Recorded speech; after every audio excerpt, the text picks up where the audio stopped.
Isang maligayang bagong taon po sa inyo, Sir Blair, at sa lahat po ng inyong mga subscriber. Sana po ay palagi po tayong pagpalain ng ating Panginoong Diyos. Idol na idol po kita, Sir Blair, dahil ginagamit mo ang iyong talento sa pagbabahagi sa amin ng mga kwentong hindi lang po tungkol sa katatakutan, kundi nagbibigay din po ng magagandang aral sa buhay. Kaya naman, naisipan ko po na ipadala sa inyo ang aking sariling kwento at baka sakali na meron ding mapulot na aral ang mga taong makakapakinig nito. Sa naging karanasan ko pong ito, ay masasabi ko na talagang napaka makapangyarihan ng ating Panginoong Diyos, Sir Blair. Merong kasing punto sa ating buhay na pakiramdam natin ay pinapabayaan niya na tayo. Pero yung pala, inihahanda niya lamang tayo para sa mas magagandang bagay na nakatadhana sa atin. Tawagin niyo na lamang po ako sa pangalan na Nicolas. At ito ang aking kwento. Ang aking ibabahaging kwento ay nangyari noong ako ay bata pa lamang. Kung hindi ako nagkakamali, ay 11 taong gulang pa lang po ako noon. Lumaki ako na hindi ko nakilala ang aking mga magulang. Ayon po sa kapatid ng nanay ko na si Tita Mabel, ay parehas nalulung sa ipinagbabawal na gamot ang nanay at tatay ko. Nung 1 taong gulang daw ako, ay nagkaroon ng raid sa bahay namin at nanlaban ang aking mga magulang at namatay silang pareho sa pangyayaring yon. Hindi po ako sigurado kung totoo ba ang kwentong yon, pero yun na lang po ang aking pinaniwalaan. Masasabi kong hindi naging maganda ang pagtrato ni Tita Mabel sa akin. Palagi niya akong sinasaktan kapag mainit ang ulo niya. Bukod doon ay inaalila niya rin ako at ng buong pamilya niya. Hanggang sa nagkaroon ako ng lakas ng loob na lumayas. Sumakay ako sa isang bus na hindi ko alam kung saan pupunta. Pagkababa ko ng bus ay nasa isang hindi pamilyar na lugar na ako. Naglakad-lakad ako at nagpalaboy-laboy hanggang sa napunta ko sa isang liblib na baryo, at ang una kong pinuntahan ay ang maliit nilang simbahan. Kahit nung bata pa lang ako, ay madasalin na po talaga ako, Sir Blair. Sa Diyos ko po kasi sinasabi ang lahat ng aking hinanakit sa buhay, at kahit hindi ko naririnig ang mga sagot niya, ay alam kong naririnig niya ang lahat ng sinasabi ko. Baryong yun ako nanatili ng matagal. Yun nga lang, dahil isa kong palaboy, ay marami ang kumukutya sa akin. Gaya na lang ng binatilyong sakristan na si Melchor, na hindi ko alam kung bakit palaging mainit ang dugo sa akin. Gaya na lamang ng hapon na yon. Nakahiga at natutulog ako sa hulihang hanay ng mga upuan sa simbahan nang magising ako dahil may nagwisik ng tubig sa aking muka. Napabalikwas ako ng bangon at doon ko nakita si Melchor sa tabi ko habang hawak ang bote ng holy water. Grabe ka naman, Melchor! Yung holy water ba ang sinaboy mo sa mukha ko? Ito nga, bakit? Baka kasi may demonyong nasa loob ng katawan mo eh. Para mawala. Saka kailangan mo ng maligo, Nicolas. Simula yata nang dumating ka rito sa lugar namin eh, hindi ka pa nakakaranas na maligo eh. Hindi mo dapat ginagamit ang ganyang banal na bagay sa mga kalokohan mo. Sakristan ka pa naman, Melchor. Tapos ganyan ang ugali mo. Ano bang pakialam mo? Sa kung saan ko gagamitin tong holy water na to, ha? Kahit ipainom ko pa to sa'yo, wala kang pakialam. Saka dapat lang sa'yo ang ginawa ko. Magpasalamat ka na lang kasi hindi isang balde ng tubig ang ibinuhos ko sa'yo. Grabe ka. Hindi ka ba natatakot sa kasamaan ng ugali mo? Nandito pa naman tayo sa loob ng simbahan tapos ganyan ang mga sinasabi mo sa akin. Napakalayo ng kilos mo kapag mayroong misa. Kapag may misa, ay para kang anghel dun sa unahan. Ang dami mo pa't sinasabi Umalis ka na nga rito. Ginagawa mo ng hotel kung simbahan Palagi ka na lang dito natutulog. Pero ang sabi naman ni Father, di ba pwede akong pumasok dito sa simbahan kahit walang misa? Kasi bukas naman ito sa lahat ng tao. Saka, siya rin na may sabi sa akin na pwede akong umidip dito. Kaya sa kanya ako makikinig at hindi sa'yo.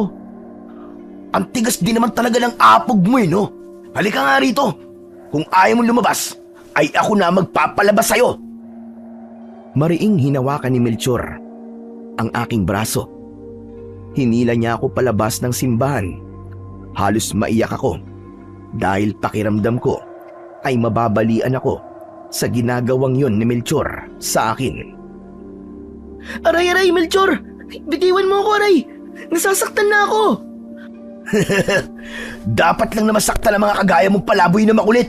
Hala, sige, labas doon! Nang nadala na ako ni Melchor sa labas, ay doon niya na ako pinakawalan. Hindi pa siya nakontento sa ginawa niya sa akin dahil itinulak pa niya ako ng ubod ng lakas. Napaupo ako sa lupa. Hindi ko na napigilang umiyak ng mga sandaling yon dahil sa labis na awa para sa aking sarili. Tapos ngayon iiyak-iyak ka? Ano yan, paawa? Akala mo maaawa ako sa'yo? Mas lalo lang akong naiinis sa pag-iyak mo. Sapakin ko pa yung mukha mo para mas lalo kang magkaroon ng dahilan para umiyak Wala naman kasi akong ginagawang masama sa'yo Bakit mo ba ako palaging sinasaktan at pinagtitripan? Kasi nga, palaboy ka. Palaboy! Ang lakas pa ng loob mong pumasok sa simbahan. Hindi ka bagay dito, oy! Bakit? Porque ba palaboy lang ako? Bawal lang pumasok sa simbahan? Oo, bawal na bawal. Saka, ano pang pinagdadasal mo sa Panginoon, ha? Nabigyan ka niya ng himala? Na sana ay hindi ka na maging palaboy at bigla ka yumaman? Utot mo! Ano ka? Siniswerte? Wala ka nang pakialam kung anong pinagdadasal ko sa Panginoong Diyos. Kung ano man yun, ay sa aming dalawa na lang yun. Magsasalita pa sana si Melchor, pero tila merong kung anong pumigil sa kanya para magsalita.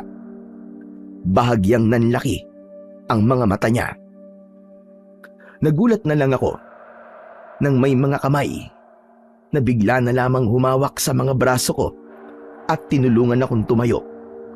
Lumingon ako at isang matandang lalaki ang nasa likod ko.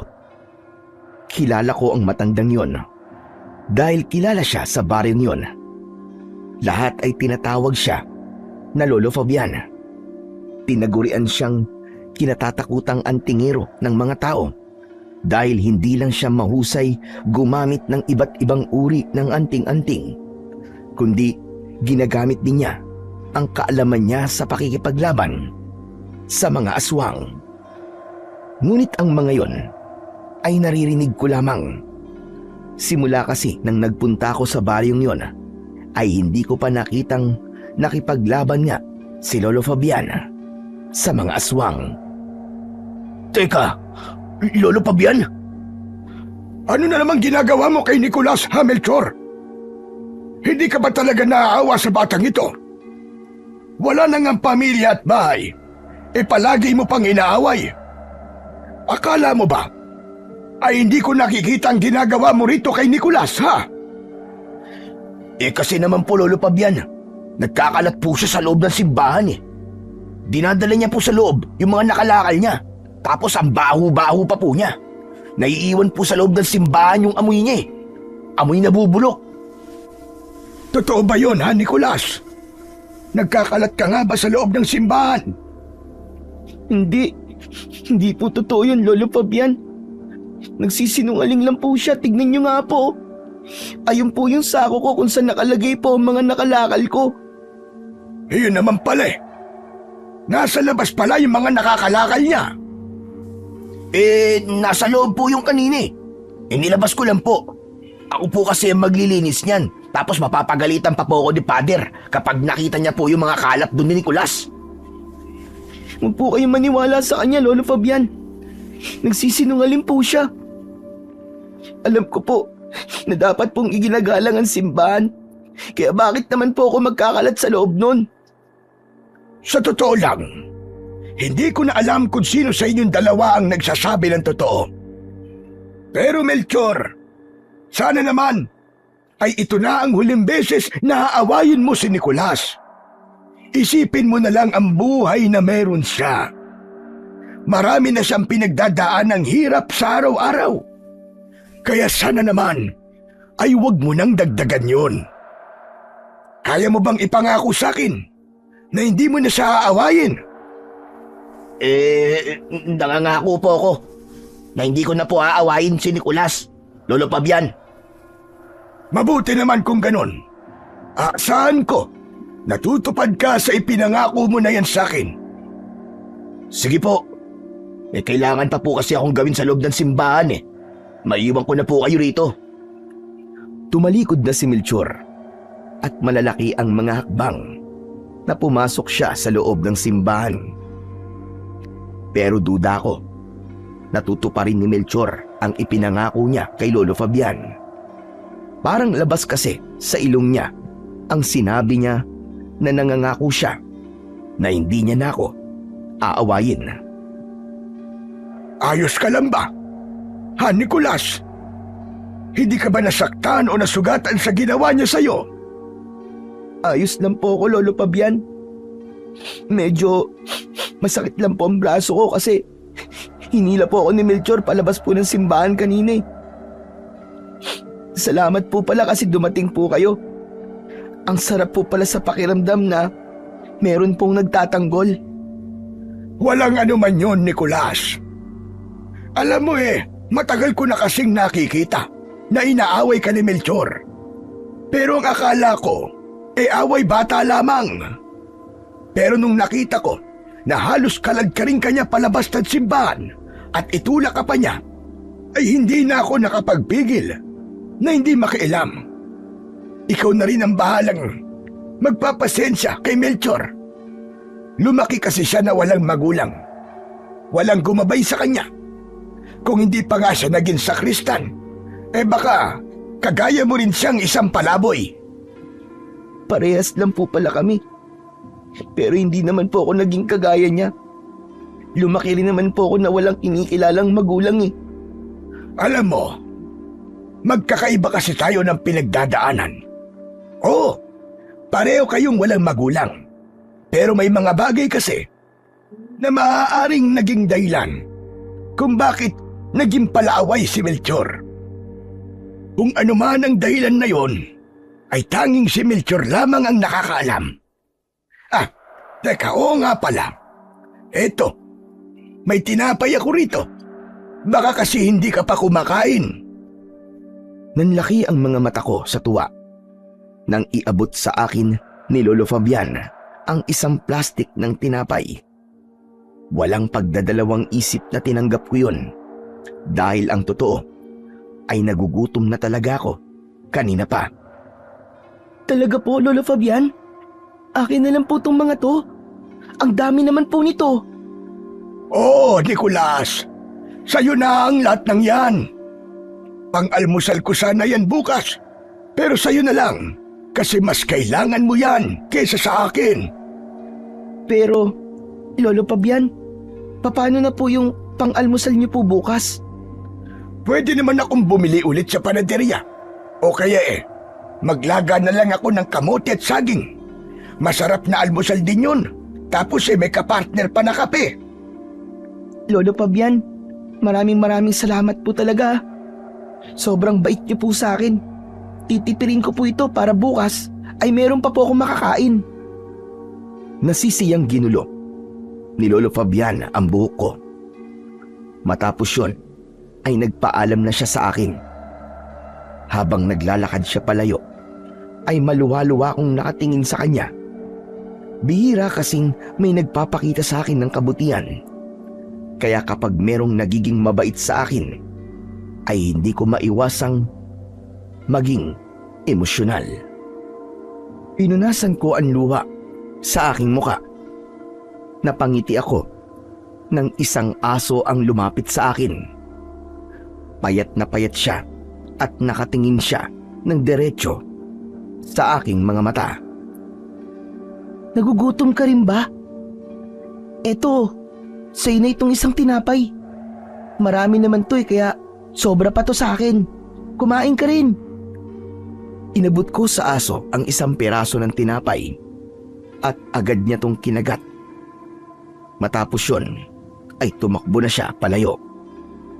Bago ko tuluyang magtungo sa lugar kung saan ako naglalagi, ay humarap muna ako sa simbahan at taimtim akong nagpasalamat sa Panginoong Diyos para sa mga taong tumutulong sa akin kahit sa maliit na paraan.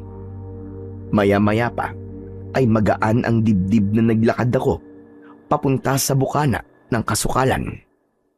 Umupo ako sa ilalim ng isang mayabong na puno ng mangga. Meron doong nakalatag na karton na siyang higaan ko na rin.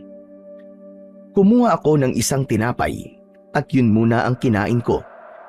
Kahit marami kasing ibinigay na tinapay si Lolo Fabian, ay kailangan ko yung tipirin kasi hindi ko alam kung mayroon bang magpapalimos sa akin sa mga susunod pa na araw.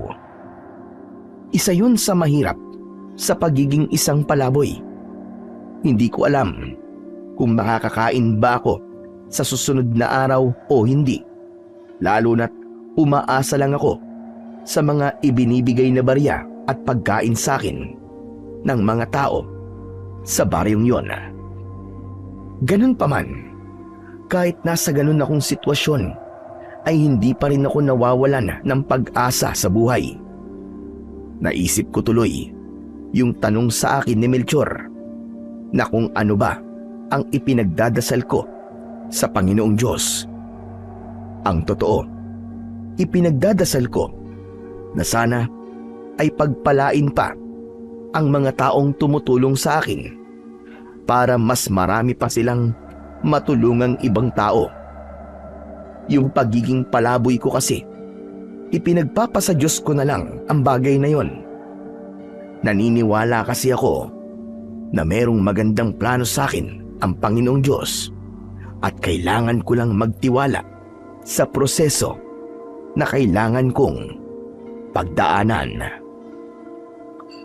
Kinagabihan, habang mahimbing akong natutulog sa ilalim ng puno ng mangga, ay nagising ako nang may biglang sumakal sa akin. Naaninag ko sa dilim ang muka ni Melchor. Nagalit na galit habang sinasakal ako.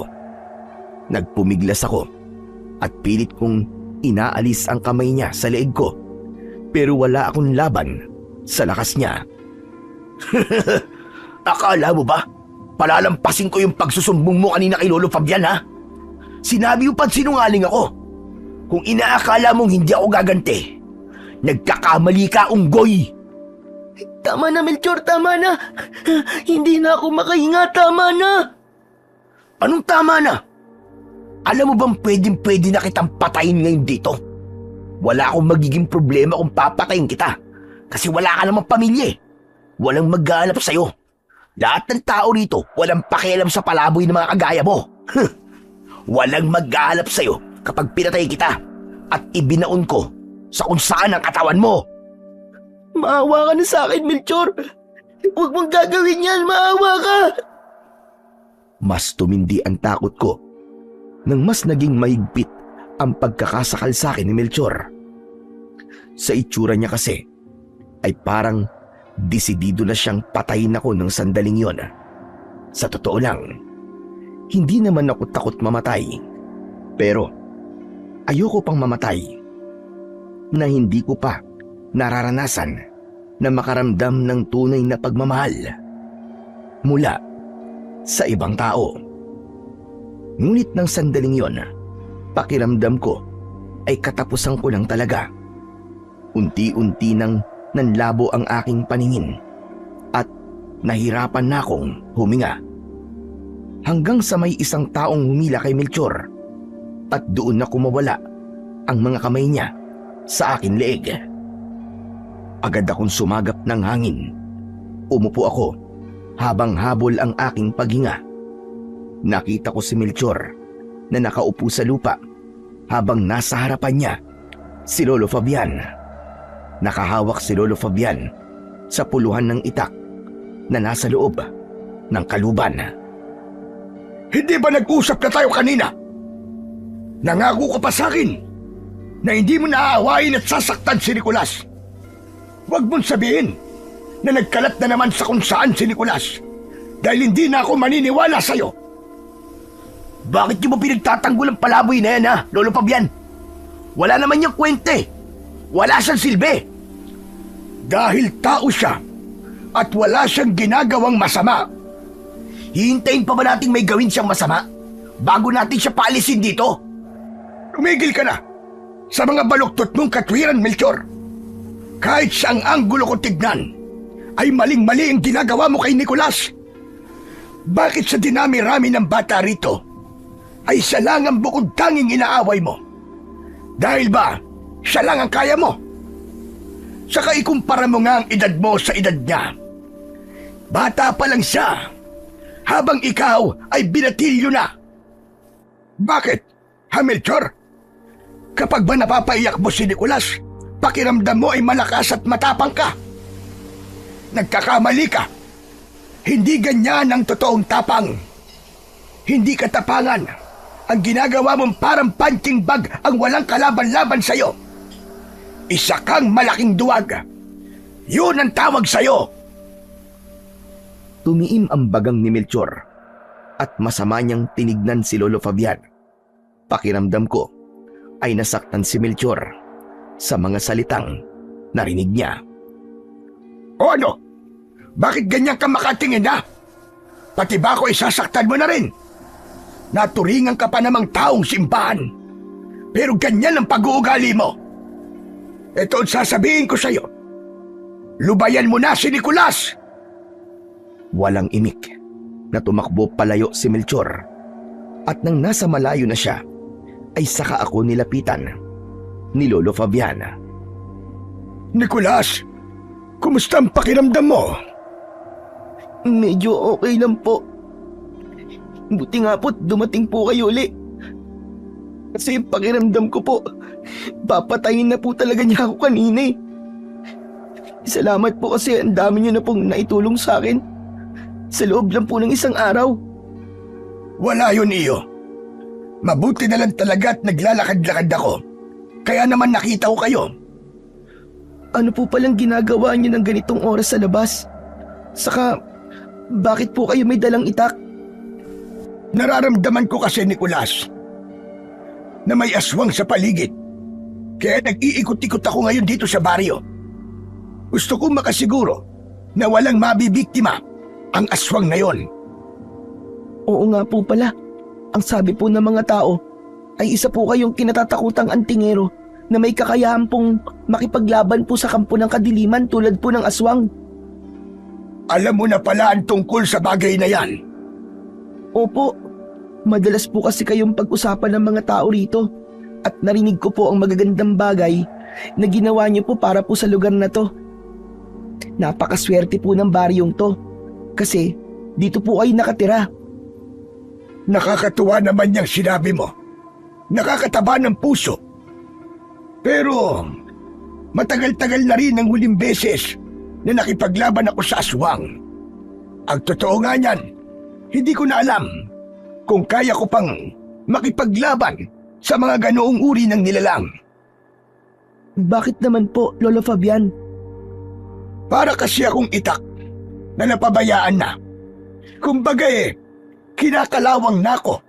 At para mawala ang kalawang, ay kailangan akong hasain para maging matalim ulit. Naiintindihan ko na po. Saka, baka po matanda na po kayo. Kaya nasasabi niyo po na hindi niyo na po alam kung kaya niyo pa po bang makipaglaban sa mga aswang. Tama yung sinabi mo, Iho. Isa rin talaga yan sa mga dahilan ko. Pero, paano po yan, Lolo Fabian? Sabi niyo po nararamdaman yung meron na namang aswang dito. Sa tingin niyo po ba, ay kaya niyo po siyang talunin? Yan ang hindi ko pa alam, Nicolas. Ang presensya niya lang ang nararamdaman ko. Saka ko palang malalaman kung malakas siya o hindi kapag nakita ko na siya. Sana lang talaga ay napadaan lamang ang aswang na yun at wala siyang planong manatili rito sa ating lugar para manggulo. Oo nga pala, Nicolas. Meron akong ibibigay sa iyo. Hinubad ni Lolo Fabian ang kwintas na may palawit na medalyon. Hindi ako umangal nang isabit niya yon sa aking leeg. Hinawakan ko ang medalyon at tinignan. Teka, Lolo Fabian, anting-anting po ba ito? Oo, tama ka. Anting-anting nga yan. Ipapahiram ko muna yan sa'yo habang hindi ko pa nasisiguro kung ligtas na ba rito. Proteksyon yan sa mga aswang. Walang aswang ang makakalapit sa'yo hanggat suot mo yan. Hindi ka nila masasaktan. Pero depende pa rin sa uri ng aswang. May mga aswang kasi na hindi tumatalab sa kanila ang kapangyarihan ng isang anting-anting. Ganun po ba? Pero okay na po ito. Kaysa wala po akong proteksyon, di ba? Tama ka. Mas kailangan mo yan dahil dito ka sa labas natutulog. O paano, Nicolas? Aalis na ako at kailangan ko pang ituloy ang aking pag-iikot. Pwede ka nang matulog ulit. Siguro naman ay hindi na babalik ang Melchor na yon. Sige po. Mag-iingat po kayo, Lolo Fabian. Maraming salamat po ulit. Matamis akong ngumiti kay Lolo Fabian. Nang umalis na siya, ay muli akong humiga sa nakalatag na karton. Sa kabila ng hirap na nararanasan ko sa araw-araw, ay nagpapasalamat pa rin ako sa Panginoong Diyos dahil merong isang Lolo Fabian na tinutulungan at ipinagtatanggol ako. Bukod sa pag-atake sa akin ni Melchor, ay wala nang nangyaring hindi maganda sa akin ng gabing yon. Pagkagising ko kinaumagahan, ay kumain ako ng isang piraso ng tinapay. Nagtungo ako sa poso na malapit sa bahay ni Kapitan at doon ako uminom ng tubig. Gaya ng aking nakagawian, ay pumunta ako sa simbahan para magdasal. Ako lang ang naroon, kaya napakatahimik ng lugar at habang nagdadasal ako, ay mas ramdam ko ang koneksyon ko sa Panginoong Diyos. Pagkatapos kong magdasal, ay nagsimula na akong mangalakal at mamalimos. Inisa-isa ko ang bawat basurahan na aking nakikita at kinukuha ko roon ang mga bagay na pwede kong ibenta sa junk shop gaya ng bote at mga bakal. Habang naglalakad ako, ay napadaan ako sa plaza. May mga tao roon habang nasa unahan si Kapitan at Lolo Fabian. Naabutan ko na nagsasalita si Lolo Fabian tungkol sa aswang na naramdaman niya kagabi. Hindi sa tinatakot ko kayo, mga kababaryo. Pero kagabi ay may naramdaman akong presensya ng aswang dito sa ating lugar. Malakas ang kutob ko na hindi lang siya napadaan, kundi nandito talaga siya para manggulo at sumalakay. Kaya inaasahan ko ang kooperasyon ninyong lahat. Huwag kayong lumabas sa gabi, lalo na kung wala namang kayong importanteng gagawin. Para rin naman yan sa inyong kaligtasan. Sa kapansamantala lamang ito, kapag napatay ko na ang aswang, ay babalik na rin sa normal ang mga buhay natin. Astig pala talaga si Lolo Fabian. Talagang nakikinig sa kanyang mga tao. Ang galing niya. Hindi nagtagal ay naglakad na si Lolo Fabian paalis. Sinundan ko siya at nang malapit na ako sa kanya ay saka ko siya tinawag. Huminto naman siya kaya tuluyan ko na siyang nalapitan. Lolo Fabian, narinig ko po yung mga sinabi niyo kanina dun po sa plaza. Ibig po palang sabihin, hindi lang basta napadaan yung aswang dito sa baryo natin. Ganun na nga, Nicolas. Kaya kailangan natin mag-ingat lahat, lalo na ikaw. Gusto mo bang humingi tayo ng tulong sa lokal na pamahalaan para mapunta ka sa isang ligtas na lugar? Naku, wag na po Lolo Fabian. Panigurado po kasi nadadalhin po ako sa bahay ampunan. Ayoko po doon. Mas gusto ko po rito kasi malaya ko pong nagagawa ang lahat ng gusto ko. Pero mas ligtas ka sa loob ng bahay ampunan. Kahit na po Lolo Fabian. Huwag po kayo mag-alala sa akin kasi marami po akong pwedeng matulugan dito. Saka nasa akin naman po tong anting-anting nyo Kaya hindi po ako malalapitan po ng aswang. Sa bagay, tama ka naman, iho. Pero kung magbabago ang isip mo, magsabi ka lang sa akin at ako ang tutulong sa'yo. Sige po. Maraming salamat po sa inyo, Lolo Fabian. Matapos yun, ay nagpaalam na si Lolo Fabian. Habang ako naman ay ipinagpatuloy ko ang aking pangangalakal at pamamalimos. Nang halos natignan ko na ang lahat ng basurahan sa baryo, ay saka ako nagpunta sa maliit na junk shop sa kabilang baryo upang ibenta ang aking mga kalakal. Hindi man ganun kalaki ang perang nakuha ko, ay masaya na ako. Para kasi sa akin, maliit man o malaki, ay biyaya pa rin yun mula sa Panginoong Diyos. Simula noon, ay binalot ng takot ang buong baryo dahil sa pagbibigay ng babala ni Lolo Fabian. Tuwing gabi, ay wala na akong nakikitang taong nasa labas pa ng kani-kanilang mga bahay. Ako naman ay umasa na mapoprotektahan ako ng anting-anting na ipinahiram sa akin ni Lolo Fabian.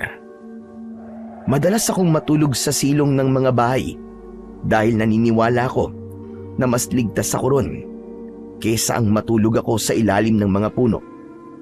Iba na kasi ang sitwasyon ng panahon na yon dahil mayroong aswang na gumagala.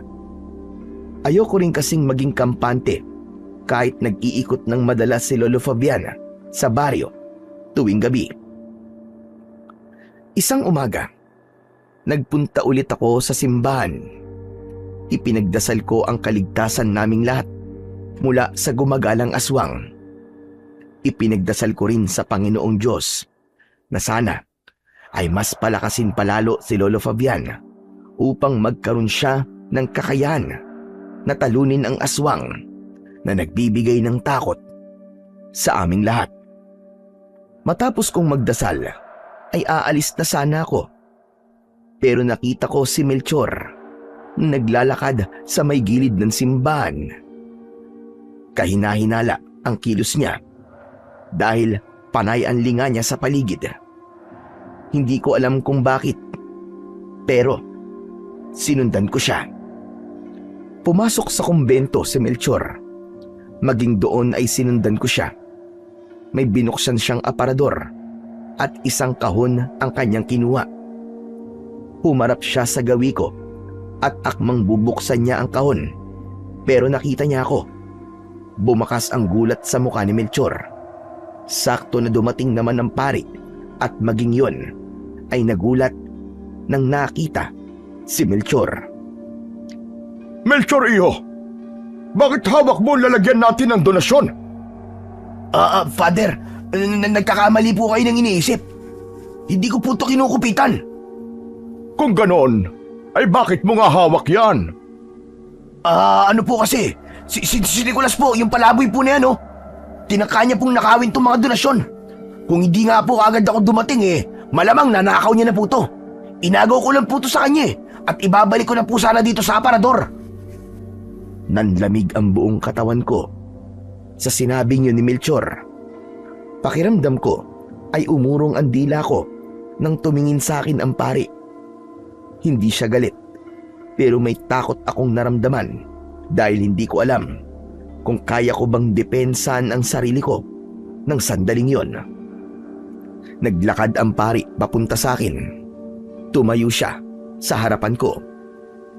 Nicolas, iho, totoo ba ang sinabi ni Melchor? Nagsasabi po ako ng totoo, Father. Maniwala kayo. Malamang, itatanggi po niya ang sinabi ko at magsisinungaling siya sa inyo. Tumahimik ka nga muna, Melchor, pwede ba? Hayaan mong magsalita si Nicolas. Father, hindi po totoo ang sinabi ni Melchor. Hindi ko nga po alam kung ano pong laman ng kahon na hawak niya. Paano may papaliwanag na nandito ka sa kumbento, ha? Malamang, dati ka pang nagmamanban dito, kaya nalaman mo kung saan nakalagay ang mga donasyon. Sinungaling ka, Melchor. Ikaw ang may planong nakawin yan. Nahuli lang kita, kaya sa akin mo binibintang ang dapat na gagawin mo. Father, maniwala po kayo sa akin. Opo, isa lang po akong palaboy. Pero hindi po ako magnanakaw. Mas gugustuhin ko pa pong mga lakal at mamilimos kaysa po sa magnakaw. Grabe ka, Nicolas! Hindi ka na naiya kay Father. Magnanakaw ka na nga, sinungaling ka pa. Saka bakit ko naman ito nanakawin? Lahat naman ng kailangan ko nandito na sa simbahan na. Wala akong dahilan para magnakaw. Ikaw ang may malaking dahilan para magnakaw kasi palaboy ka, patay gutom ka. Tama na, Melchor. Hindi tama na sinasabihan mo ng ganyan si Nicolas. Hindi ko malalaman ang totoong nangyari. Kaya ang konsensya nyo na. Ang bahala kung sino man talaga sa inyo ang nagtangkang nakawin ng donasyon. Pero gusto kong sabihin sa'yo na maling nakawin nyo ang donasyon dito sa simbahan. Ang perang yan ay nakalaan para sa mga gastusin dito sa simbahan at yan ay mula sa bulsa ng mga taong nagsisimba rito. Kaya kung sino man sa inyong dalawa ang totoong may kasalanan, sana ay maisip ninyo na kasalanan ang magnakaw. Maniwala po kayo sa akin, Father. Hindi po ako magnanakaw. Alam mo, Nicolas, alam ko mabuti kang bata. Kasi palagi kitang nakikita rito sa loob ng simbahan. Palagi kitang nakikitang nagdadasal. Gusto ko ring ipaalam sa'yo na may kinausap akong ahensya ng gobyerno na tutulong sa'yo. Ang totoo nga niyan sa susunod na linggo ay merong pupunta rito para kunin ka at ilagay ka sa bahay ampunan. Ano po? Ayoko po sa bahay ampunan, Father. Mas gusto ko po rito. Nicolas, hindi ligtas para sa batang kagaya mo ang maging palaboy-laboy. Huwag ka mag-alala, dahil sa bahay ampunan ay merong mag-aalaga sa'yo. Makakakain ka ng tama at merong kang matutulugang komportable. Hindi mo na kailangang mamalimos at mga lakal. Salamat naman at mawawala na rito ang palaboy niyang, Father. Ang baho-baho niya. Tapos, hindi pa siya nahihiya na sumasama siya sa mga nagsisimba. Amoy kaya siyang tinapa na hindi ko maintindihan. Melchor, tama na. Hindi na maganda yung lumalabas sa bibig mo. Magpasalamat ka na lang at hindi mo nararanasan ang buhay na meron si Nicolas. Kaya Nicolas, maganda ka sa susunod na linggo, ha? Ginawa ko yon dahil gusto kitang tulungan at para mapabuti ang buhay mo. Natakot ako sa nalaman ko na yon. Ayoko kasi na magpunta ako sa bahay ampunan. Dahil bago ko mapunta sa baring yon, ay meron akong nakausap na mga kabataan na kagaya kong palaboy. Sinabi nila ang hindi magagandang karanasan nila nung sila ay nasa bahay ampunan pa. Hindi ko alam kung totoo ang mga ikinikwento nila. Pero ang mga bagay na yon ang naging dahilan kung bakit ayokong mapupunta ako sa isang bahay ampunan. Nang dahil sa sinabi sa akin ni Father, ay buong maghapon akong balisa. Inisip ko na umalis na sa baring yon Pero hindi ko itinuloy dahil baka mapunta pa ako sa lugar na mas matindi ang hirap na aking mararanasan. Hanggang isang gabi, pupunta sana ako sa silong ng isang bahay para dun matulog at magpalipas ng gabi. Ngunit nakita ako ng may-ari ng bahay at pinagalitan niya ako. Sinabi niya na kaya pala tuwing gabi ay meron silang naaamoy na mabaho ay dahil sa silong ng bahay nila ako natutulog. Kaya wala na akong nagawa kundi ang umalis. Wala kasi akong karapatan na makipagtalo pa sa kanila kasi sa kanila ang bahay na yon. Nagpunta na lang ako sa ilalim ng puno ng mangga kung saan ako dating natutulog. Humiga ako sa nakalatag na karton at mahigpit kong hinawakan ang anting-anting na ipinahiram sa akin ni Lolo Fabiana. Anting-anting? Ikaw na munang bahala sa akin, ha? Naniniwala ako sa kapangyarihan mo na kaya mo akong proteksyonan laban sa aswang. Pumikit na ako at habang hindi pa ako nakakatulog ay paulit-ulit akong nagdasal sa Panginoong Diyos na sana ay walang masamang mangyari sa akin sa gabing yon. Ngunit hindi pa man ako nakakatulog ay napabalikwas ako dahil may narinig akong malalim na paghinga sa kung saan. Luminga ako sa paligid hanggang sa may nakita kong isang nilalang na naglalakad palabas ng kasukalan. Matangkad ang nilalang na yon at habang papalapit siya sa akin ay doon ko unti-unting nakita ang nakakatakot niyang anyo. Mahahaba ang kanyang mga kuko at matutulis ang kanyang mga ngipin. Mabalasik ang kanyang muka na parabang isa siyang halimaw. Nanlilisik ang mga mata niya at may malapot na laway na tumutulo sa kanyang bibig na may bahid pa ng dugo. Kung tignan niya ako ay parabang isa akong napakasarap na pagkain na nakahain sa kanyang harapan. Mabilis akong tumayo. Napaatras ako. Sigurado ko na yun ang aswang na sinasabi ni Lolo Fabian.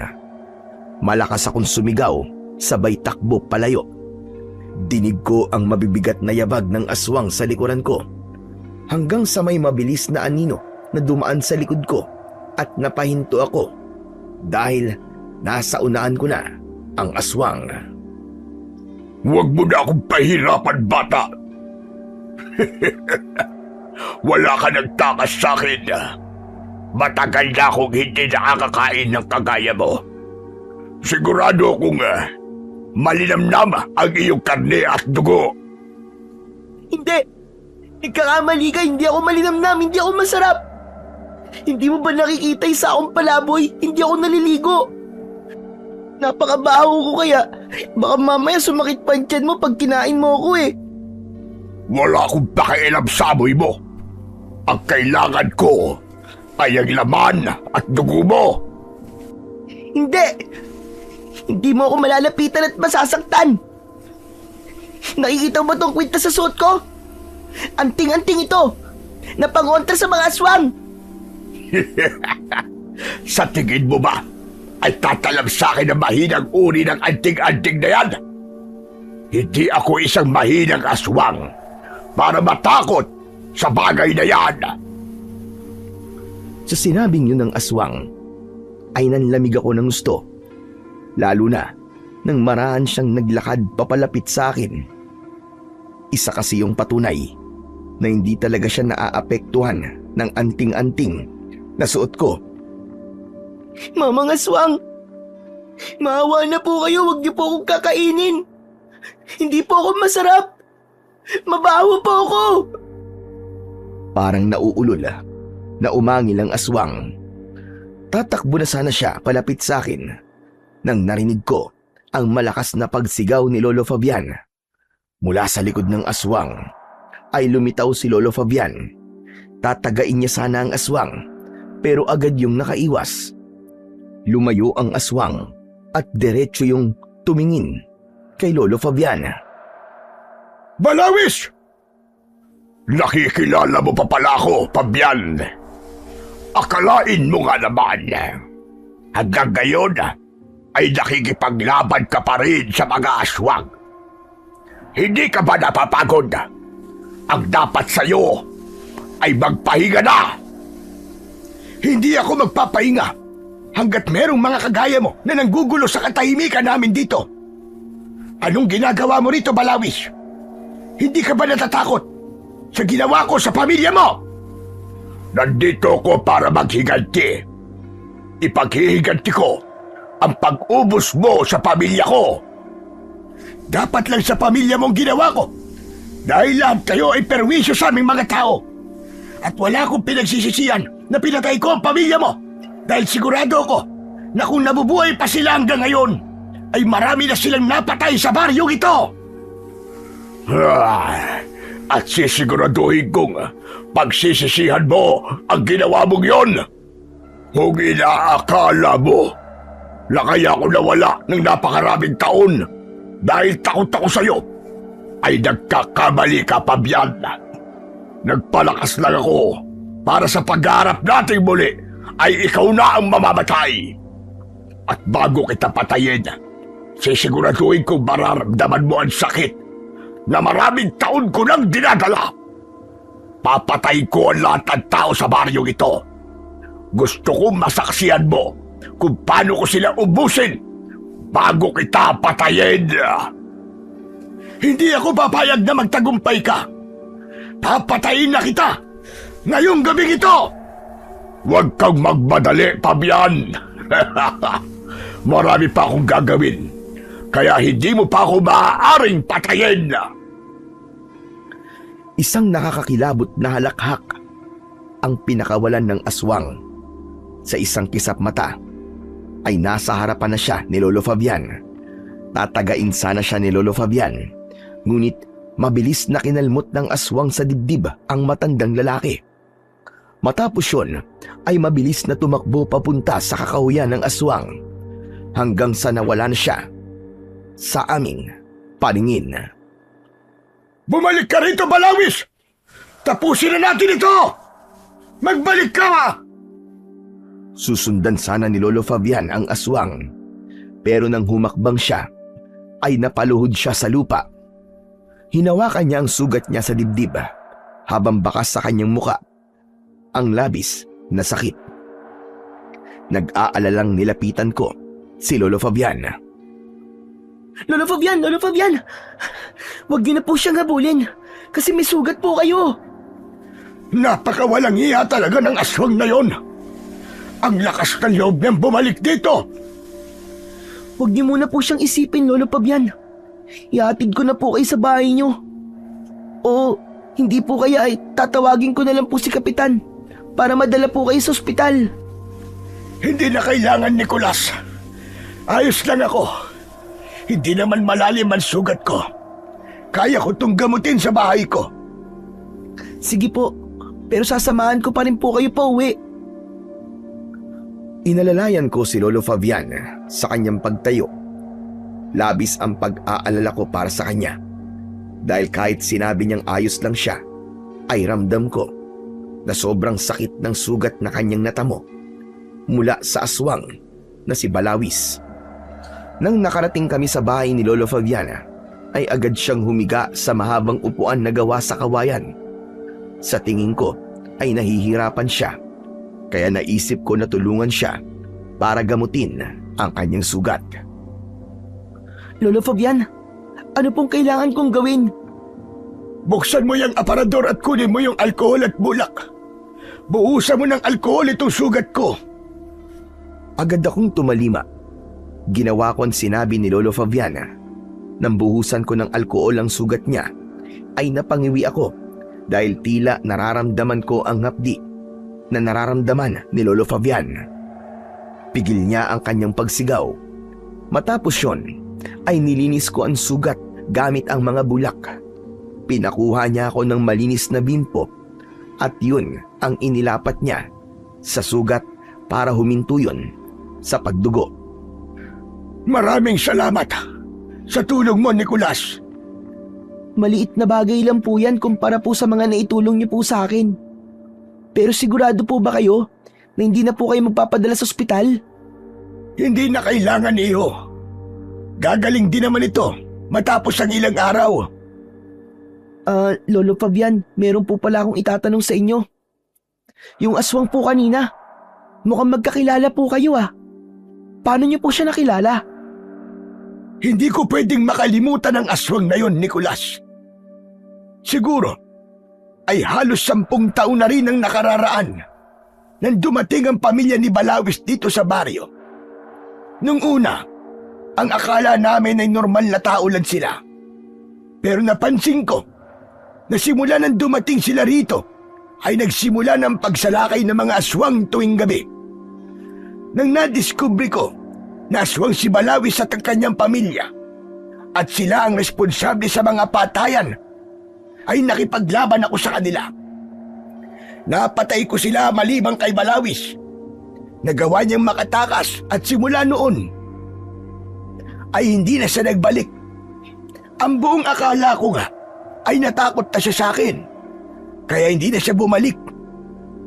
Pero nagkamali pala ako. Nagpalakas lang palang hayop bago siya bumalik dito para maghiganti. Ngayon naiintindihan ko na po ang lahat.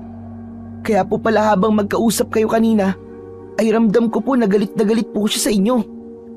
Pero mukhang malakas po na klase ng aswang si Balawis kasi hindi po siya natatakot dito sa anting-anting na suot ko. Wala pong epekto to sa kanya eh. Yun ay dahil hindi siya mahinang uri ng aswang. Totoong nagawa niyang magpalakas sa mga nakalipas na taon. Ang ikinakatakot ko lang ay kung kaya ko ba siyang talunin kung sakaling muli kaming magkakaharap. Kahit hindi ko pa po kayo nakikitang nakikipaglaban po sa aswang, ay alam ko pong magaling po kayo, Lolo Fabian. Hindi naman po kayo tatawagin kinatatakutang antingero kung hindi po eh. Matanda na kasi ako, Nicolas. Hindi na ako gaya nung araw na malakas. Paano po yan? Kung sa tingin niyo po ay mahina na po kayo ngayon, dapat po pala meron po kayong makakatulong kahit isang tao sa pakikipaglaban po kay Balawis. Sa totoo lang, naghahanap ako ng taong karapat-dapat na susunod sa aking yapak. Isang tao, nakakakitaan ko ng tapang at merong mabuting puso at hangarin. Yun nga lang sa ngayon, ay hindi ko pa siya nakikita. Sana po makita niyo na po ang taong yun para hindi na po kayo mag-isang lalaban po kay Balawis. Sana nga. Pero ikaw, hindi naligtas sa'yo natutulog ka sa labas lalo na't si Balawis pala ang aswang na narito ngayon sa ating baryo. Sigurado ko na lahat ng taong makikita niya sa labas ay papatayin niya. Alam niya kasi kung gaano ko kamahal ang baryong ito. Kaya una niyang papatayin ang mga taong nandito. Yan nga din po ang iniisip ko eh. Pero wala naman po akong magagawa. Magdadasal na lang po ako sa Panginoong Diyos na wag po niya akong pababayaan. Sa lahat ng hindi magandang nangyari sa buhay mo, naniniwala ka pa rin na merong Panginoong Diyos. Oo naman po. Hindi po ba ang sabi po sa Biblia? Mapalad po ang taong nananatiling tapat sa kabila po ng mga pagsubok. Sapagkat matapos po siya subukin, tatanggap po siya ng gantimpalan ng buhay na ipinangako po ng Panginoon sa mga umiibig po sa Kanya. Ewan ko. Matagal na akong hindi naniniwala sa Diyos. Pero wag natin pag-usapan ang bagay na yan. Naisip ko kasi na mas makakabuti kung dito ka na tumira sa bahay ko. Mas ligtas ka rito kaysa naroon ka sa labas. Aampunin na lang kita. Yun ay kung ayos lang sa iyo. Hindi agad ako nakapagsalita sa sinabing yun ni Lolo Fabian. May luhang namuo sa gilid ng aking mga mata at hindi ko na nagawang pigilan ang pagpatak ng mga yon. Oh, Nicolas! Bakit ka umiiyak? Lolo Fabian, hindi lang po kasi ako makapaniwala na meron pong mag-aampun sa akin sa lugar na to. Napakasaya ko po, Lolo. Kung ganon, pumapayag ka na ba sa alok ko?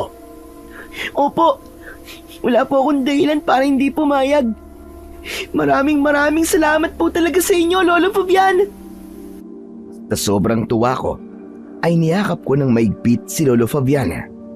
Marahan niyang tinapik ang likod ko at saka siya gumanti ng yakap. Yun ang unang beses na naranasan kong yakapin at doon ko nalaman na nakagagaan pala talaga ng pakiramdam ang isang yakap, lalo na't mula yun sa totoong tao na may malasakit sa iyo. Sa gabing yun ay sa bahay na ni Lolo Fabian ako natulog. Pinaligo muna ako at pinagpalit ng damit. Ipinagamit niya sa akin ang damit niya at isinuot ko yun kahit malaki sa akin. Kinaumagahan, nagising ako na nakahanda na ang almusal. Nang ayain ako ni Lolo Fabian na kumain, ay hindi na ako nagdalawang isip na dumulog sa pagkainan. Alam niyo po, Lolo Fabian, hindi pa rin po ako makapaniwala na inampun niyo po ako. Sanayin mo na ang sarili mo. Dahil simula sa araw na to, ay apo na kita. Pero tamang-tama po pala ang pag-ampun niyo po sa akin. Ang sabi po kasi ni Father, papadala niya po ako sa bahay ampunan eh. Siguro naman po, hindi na po ako mapupunta roon kasi meron na pong nag-aalaga sa akin. Matanong nga kita, Nicolas. Bakit ba ayaw mo sa bahay ampunan? May mga nakilala po kasi ako dati na tumakas po mula sa bahay ampunan. Ang sabi po nila, nahihirapan po sila roon. Maaaring totoo ang sinabi nila. Pero hindi naman ibig sabihin nun na ang nangyari sa kanila ay mangyayari rin sa'yo. Okay lang po. Mas gusto ko pa rin po dito na kayo po ang kasama ko. Sigurado po ako na nasa mabuting kamay po ako. Kung yan ang gusto mo, ikaw ang bahala. Huwag ka mag-alala. Dahil kung ipipilit ni Father na dalhin ka ron, ay sasabihin ko na ako na ang nag-aalaga sa'yo. Kaya walang dahilan para dalhin ka pa sa bahay ampunan. Napangiti ako sa sinabing yun ni Lolo Fabian. Pagkatapos naming mag-almusal, ay nagpaalam si Lolo Fabian na magpupunta siya sa bayan. Nang nakaalis na si Lolo Fabian, ay hinugasan ko ang aming pinagkainan. Naglinis din ako sa loob ng kubo niya at inayos ko ang mga gamit na naroon. Sa ilalim ng aparador ay meron akong nakitang Biblia. Kinuha ko yun at pinunasan dahil punong-puno na yun ng alikabok. Ipinatong ko sa maliit na lamesa na nasa sulok. Dahil alam ko na ang ganung aklat ay hindi dapat itinatago. Pagkatapos ko sa loob ng kubo, ay sa labas naman ako naglinis. Inuha ko ang walis tingting at nagwalis ako sa harapan ng bahay. Sa gitna ng aking pagwawalis ay nagulat ako nang may bumato sa akin ng buto ng mangga. Narinig ko ang malakas na pagtawa ni Melchor at nakita ko siya sa labas ng bakuran ni Lolo Fabian. Hanep pa, ang sipag mo naman. Bakit nagwawalis ka dyan, ha? Hoy, baka naman pag nakawan mo pa si Lolo Fabian, ha? Kilabutan ka naman. Alam kong umalis si Lolo Fabian, kaya walang tao dyan. Hindi ba ikaw ang dapat nakilabutan? Kasi sinubukan mo nakawin yung donasyon sa simbahan. Hoy, tumahimik ka nga. Mamay may makarinig sa'yo eh. Papadugin ko sa suntok yung bunganga mo eh. Umalis ka nga dyan. Nagpapalakas ka lang kay Lolo Fabian eh. Hindi ako aalis dito. Kasi inampun na ako ni Lolo Fabian. Dito na ako nakatira. Meron na akong bahay ngayon. Kaya hindi mo na ako pwedeng tawagin palaboy. Sinungaling ka. At bakit ka naman aampunin ni Lolo Fabian? Sige nga. Dahil ayaw niya ako mapahamak. Ayaw niyang maging biktima ako ng aswang. Inampun niya ako kasi mabuti akong bata. Aba, mukhang totoo nga na inampun ka niya. Pero kung ako kay Lolo Fabian, pababayaan na lang kitang patayin ng aswang na yun eh. Wala ka namang pakinabang dito sa baryo namin eh. Sa ngayon siguro, wala pa akong pakinabang. Pero ito ang tandaan mo, Melchor. Darating ang araw na itong sinasabi mong walang pakinabang ay papasalamatan mo na sobra. Wow! Ang tapang mo na ngayon ah. Kung makapagsalita ka, parang may magagawa ka talagang kapaki-pakinabang sa aming lata. Sige nga, magbigay ka nga ng isang bagay na magagawa mo na kapaki-pakinabang. Ano? Tulad ng ano? Tulad ng ano? O di ba? Wala kang masabi. Kasi wala ka naman talagang silbi. Alam mo, kahit na inampun ka na ngayon ni Lolo Fabian at may bahay ka na, palaboy pa rin ang tingin ko sa'yo at habang buhay kang magiging palaboy. Nakakalokong ngumisi si Melchor. Bago siya umalis, huminga ako ng malalim para alisin ang bigat sa aking dibdib. Aminado ko na nasaktan ako sa mga sinabi ni Melchor. Pero naniniwala ako na darating ang panahon na magkakaroon ako ng pakinabang sa baryong yon. Nang bumalik si Lolo Fabian mula sa bahay, ay hindi ako makapaniwala sa mga damit na dala niya. Ayon sa kanya, ay binili niya ang mga yon para meron akong magagamit. Napakasaya ko ng araw na yon dahil yun ang unang beses na ibinili ako ng damit. Kasi nung nasa poder pa ako ng tita ko, ay hindi ako nakaranas ng ganun. Ang mga damit ko kasi noon ay yung mga pinaglumaan ng mga anak ng tita ko. Simula noon ay naramdaman ko kung paano ang magkaroon ng isang pamilya nang dahil kay Lolo Fabian. Itinuring niya ako na parabang sarili niyang apo. Madalas, kapag gumagawa ko ng gawaing bahay, ay pinipigilan ako ni Lolo Fabian at Ania. Hindi niya ako inampon para magkaroon siya ng kasambahay. Sinabi ko naman sa kanya na hayaan na lang niya ako kasi yun ay aking paraan para makabawi sa kanya. Tuwing gabi ay palaging umaalis si Lolo Fabian para mag-ikot sa buong baryo. Nais kasi niyang makasiguro na walang papatayin si Balawis sa mga tao roon. Sa kasamaang palad, 2 magkasunod na gabi na may pinatay si Balawis, isang binata at isang matandang lalaki. Isang umaga, nakita ko si Lolo Fabian na nakaupo sa mahabang upuan sa loob ng kanyang bahay. Nakatingin siya sa kawalan at halatang malalim ang kanyang iniisip. Tumabi ako kay Lolo Fabian at tinapik ko ng marahan ang balikat niya. Lolo Fabian, iniisip niyo po ba yung 2 biktima ni Balawis? Tama ka, Nicolas. Hindi ko kasi lubos maisip na kahit gabi-gabi akong nagro-ronda ay meron pa ring napatay si Balawis. Sa tingin ko ay masyado siyang tahimik kung kumilos. O baka naman, humihina na talaga ako kaya hindi ko na nalalaman kung nasa ng eksaktong kinaroroonan ng isang aswang. Pakiramdam ko tuloy ay wala na akong tulong na nagagawa para sa baryong ito. Naku, hindi po totoo yan, Lolo Fabian. Para po sa akin ay napakalaking bagay na po nung kahit matanda na po kayo, ay ginagawa niyo pa rin po ang tungkulin niyo bilang isang manunugis. Saka sigurado po ako nang dahil po sa inyo, kahit po paano, iniisip po ng mga tao, naligtas po sila. Naiisip pa ba nila yun? Ngayong may 2 nang namatay. Natigilan si Lolo Fabian nang napatingin siya sa maliit na lamesa na nasa sulok. Tumayo siya at kinuha niya ang Biblia na inilagay ko ron nung isang araw at humarap siya sa akin. Bakit nandito ito?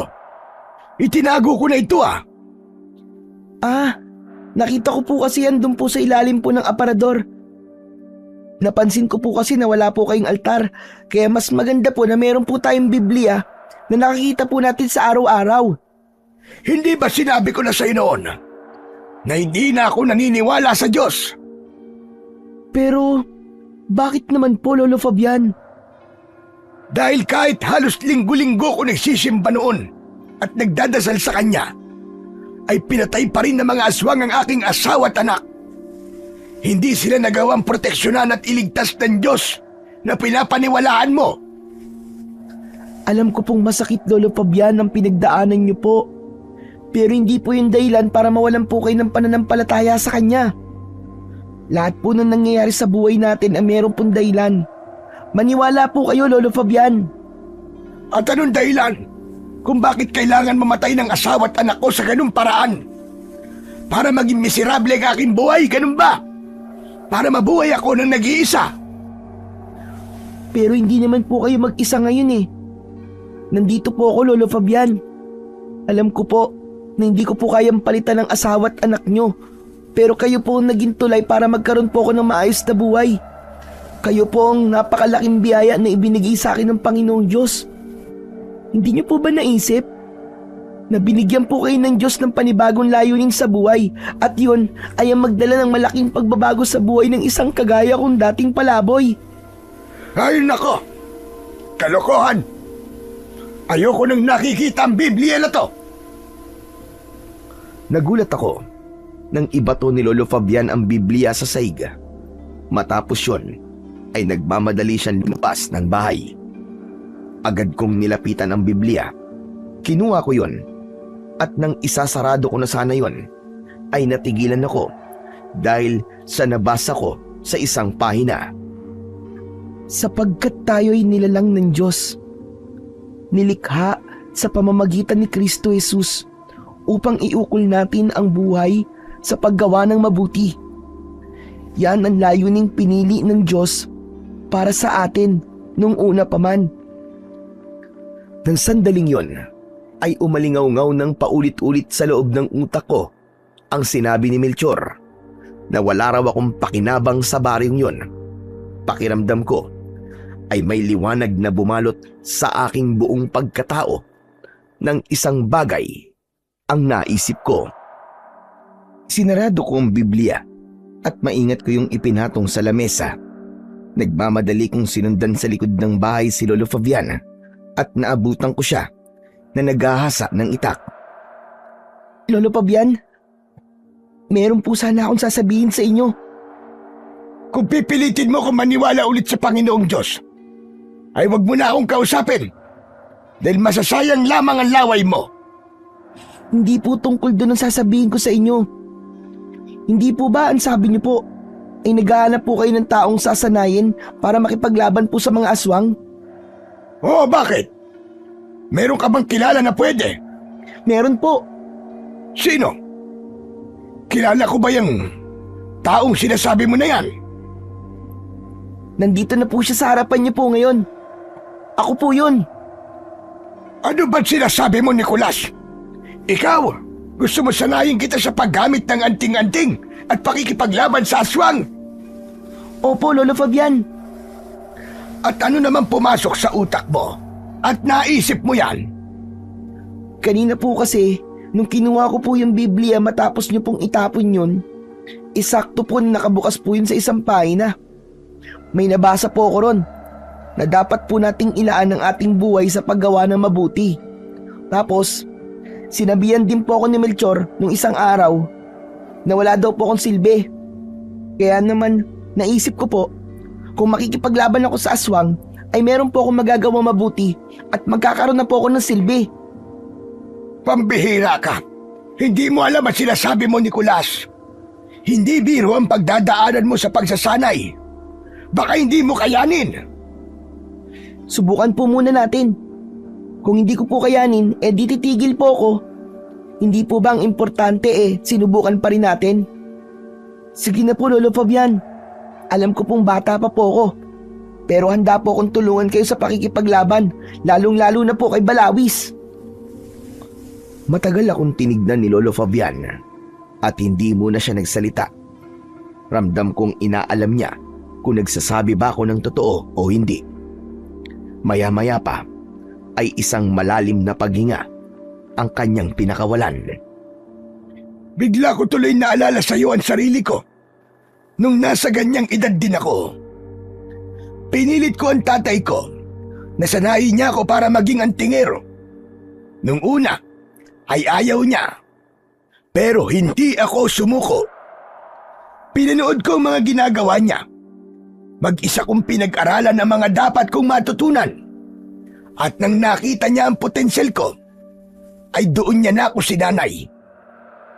Ayokong ipagdabot sa iyo ang kagustuhan mong makatulong at makagawa ng kabutihan. Kaya naman, pumapayag na ako sa gusto mo. Talaga po? Seryoso po kayo, Lolo Fabian? Bakit ba ayaw mong maniwala? Gusto mo bang bawiin ko na lang? Ay, hindi po, hindi po. Huwag niyo na pong babawiin. Napakasaya ko lang po kasi dahil pumayag na po kayo. Hindi po ako makapaniwala. Pero ngayon pa lang ay sasabihan na kita, ha, Nicolas. Hindi magiging madali ang pagdadaanan mo. Wala pong kaso sa akin yun, Lolo. Handa po akong pagdaanan ng lahat para lang may maitulong po ako sa baryong ito. Kung ganon, ay maganda ka. Dahil bukas na bukas din, ay sisimulan na natin ang iyong puspusang pagsasanay. Sobrang saya ko ng sandaling yon.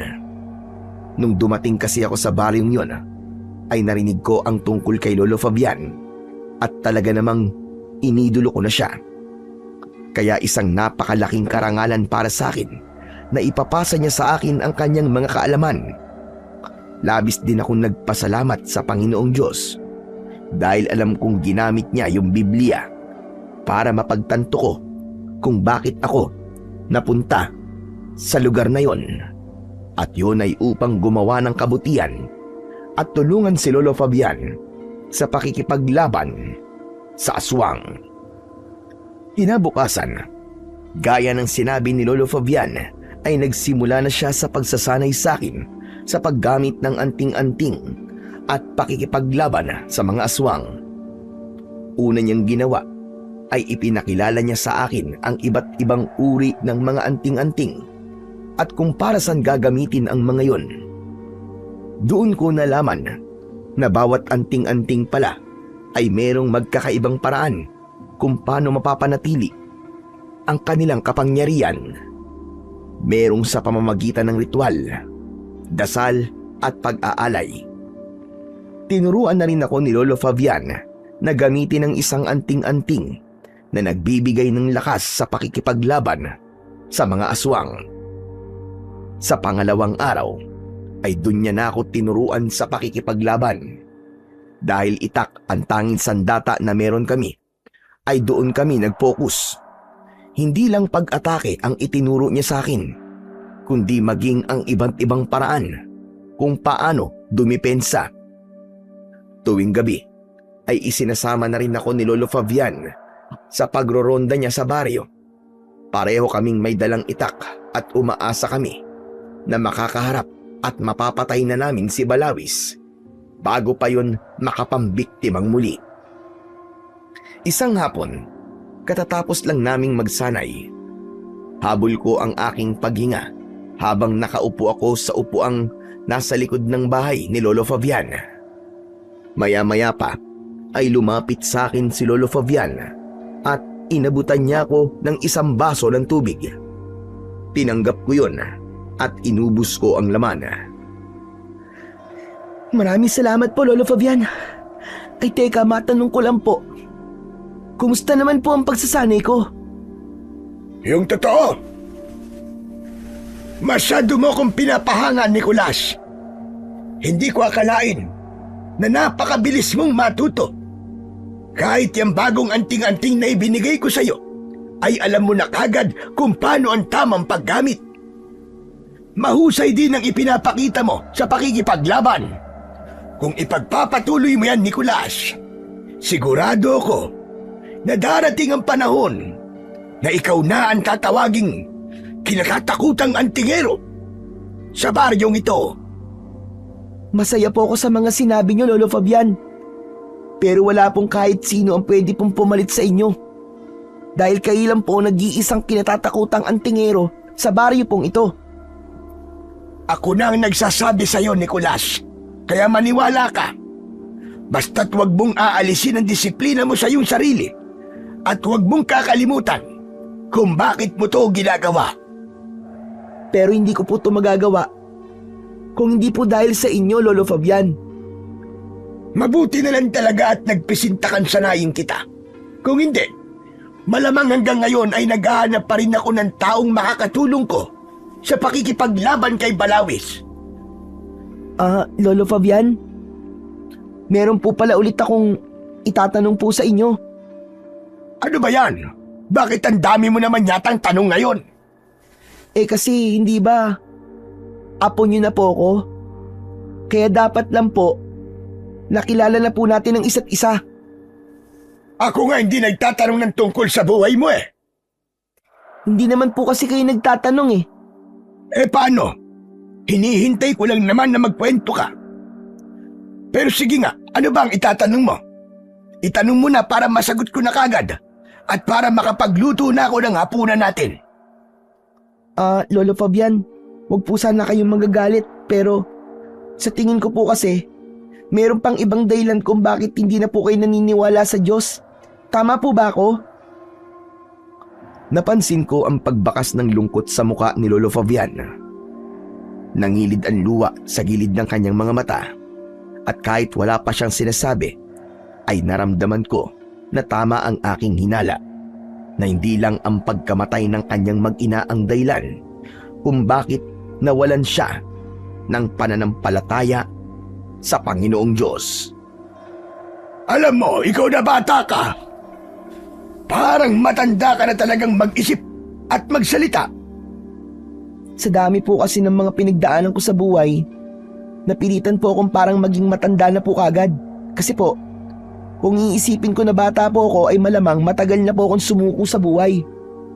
Pero sa kabila po ng lahat ng hirap at pangungutya na pinagdaanan ko po noon, hindi ko po inalis sa buhay ko ang Panginoong Diyos. Kaya ako po yung tinatanong sa inyo kasi para mas maintindihan ko po kayo. Tama ka.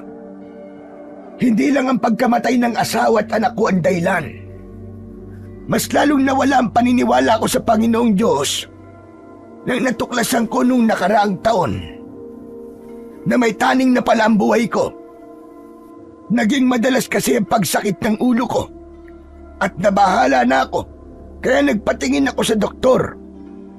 At yun, doon ko nga nalaman na merong napakalaking tumor sa aking utak. Napabayaan na yun at hindi na kaya ng operasyon. May mga sinabi sa akin ng doktor na pwede kong gawing gamutan pero tumanggi ako dahil wala naman akong pera. Kaya sabihin mo sa akin, Nicolas, mas isisi mo ba ako kung nawala na ang pananampalataya ko sa kanya? Ibinuwis ko ang buhay ko sa pagtatanggol sa baryong ito. Pero ano naging kapalit? Ganito pala ang makukuha ko. Sige nga, Nicolas. Makatarungan ba yun? Hindi ko na namalayan na tumulo na pala ang luha ko.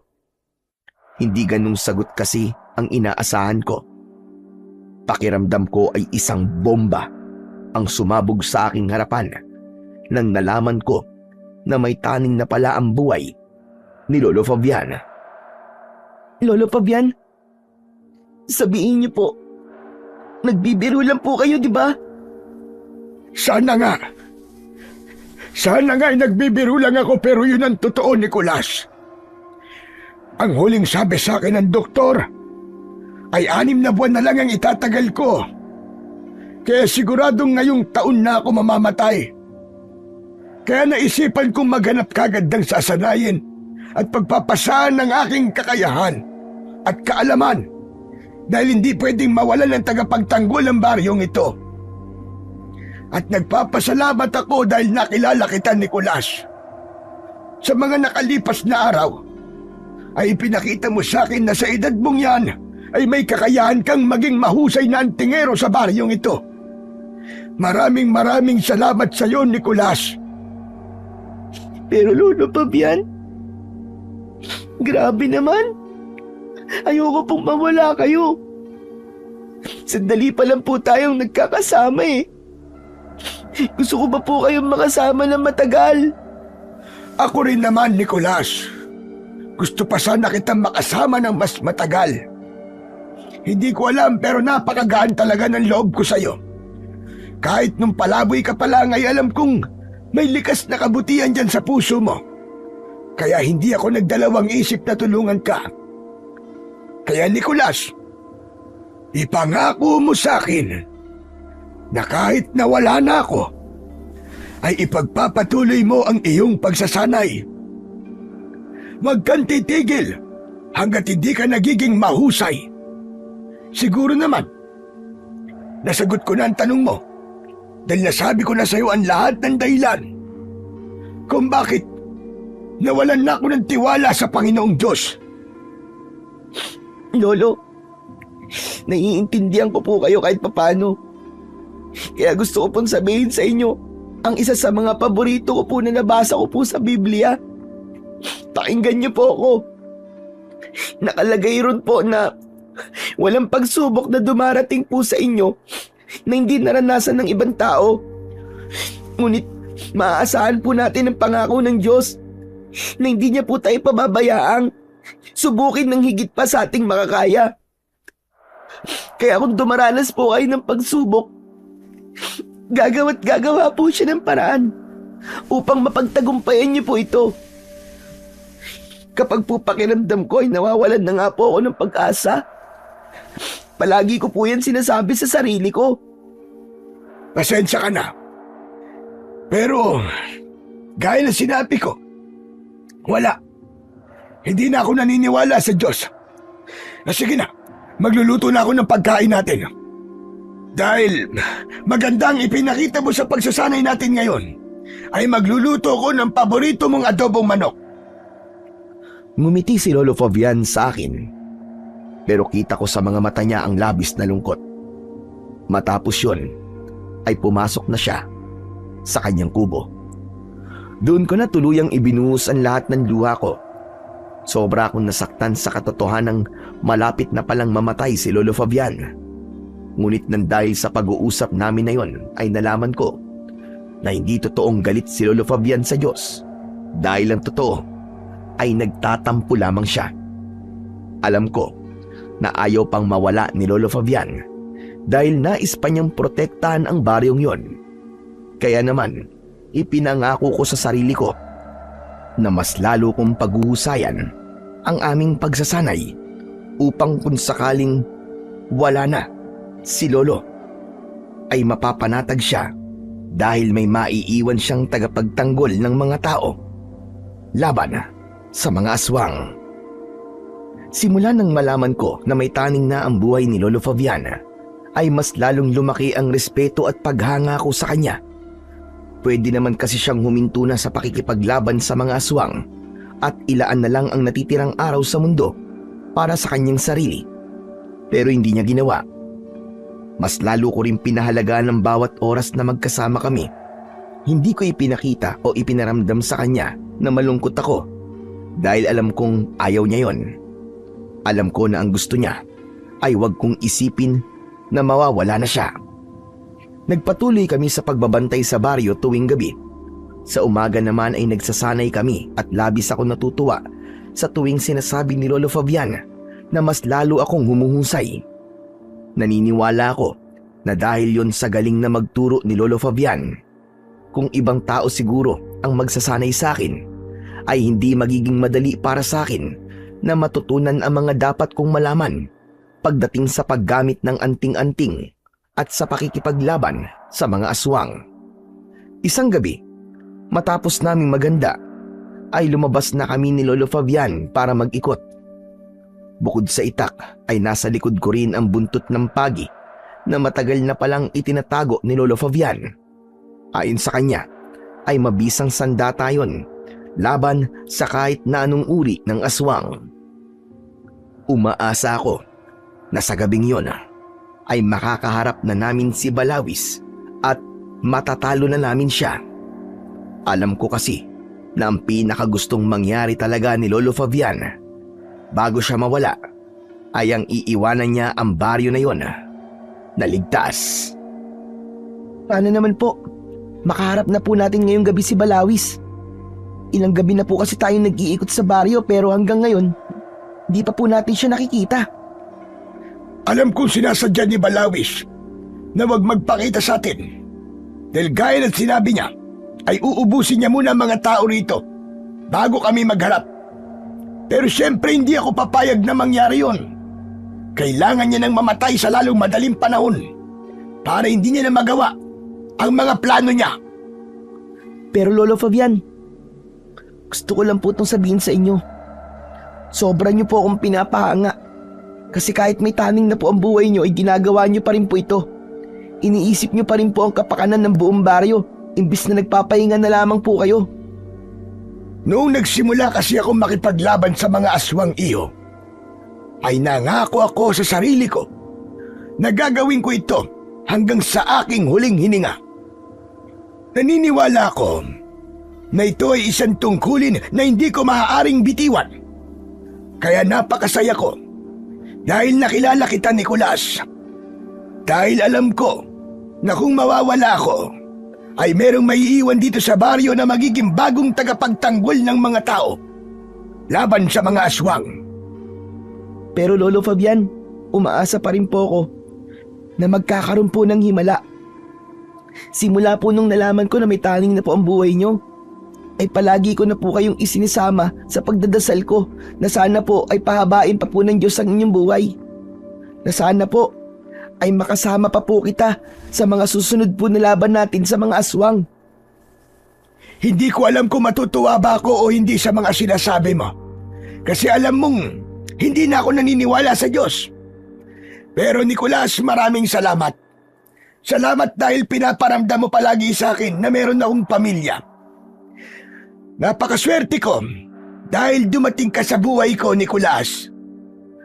Ako nga po ang dapat magsabi niyan, Lo. Ako po ang maswerte at mapalad dahil nakilala ko po kayo. Hindi niyo naman po ako kadugo, pero pinakitaan niyo pa rin po ako ng kabutihan. Bakit? Kailangan bang maging kadugo ko yung isang tao para pakitaan ko ng mabuti? Saka naramdaman kong mabuti ka talagang bata. Naalala ko, nung binigyan kita ng tinapay sa harapan ng simbahan, nakita ko na binigyan mo ng tinapay yung aso. Isa yung patunay na meron kang gininto ang puso, Nicolas. Na kahit hirap ka sa sarili mong buhay, ay nagbibigay ka pa rin ng tulong sa iba. Nakita niyo po pala yun? Naawa po kasi ako sa mga nagugutom. Kahit tao o hayop kasi, alam ko po ang pakiramdam ng walang makain eh. Kaya kahit kaunti lang po ang matitira sa akin, basta meron po akong pagkain at merong nagugutom, ay handa po ako magbigay sa kanila. Sa gitna ng pag-uusap namin ay bigla kaming natigilan nang umalingaw-ngaw ang sigaw ng isang babae sa kung saan. Hanggang sa sumisigaw na siya para humingi ng saklolo. Nahihintakutang napatingin ako kay Lolo Fabian. Lolo, sa tingin niyo po ba inaatake po ng aswang ang babaeng yun? Malakas ang kutob ko na oo, Nicolas. At mukhang nanggagaling yon malapit sa plaza. Walang pagdadalawang isip na tumakbo kami ni Lolo Fabian papunta sa plaza. Inilabas ko mula sa kaluban ng aking itak at mahigpit kong hinawakan ng agimat na nakasabit sa aking leg. Binulungan ko yon ng isang orasyon upang magising ang taglay nung kapangyarihan.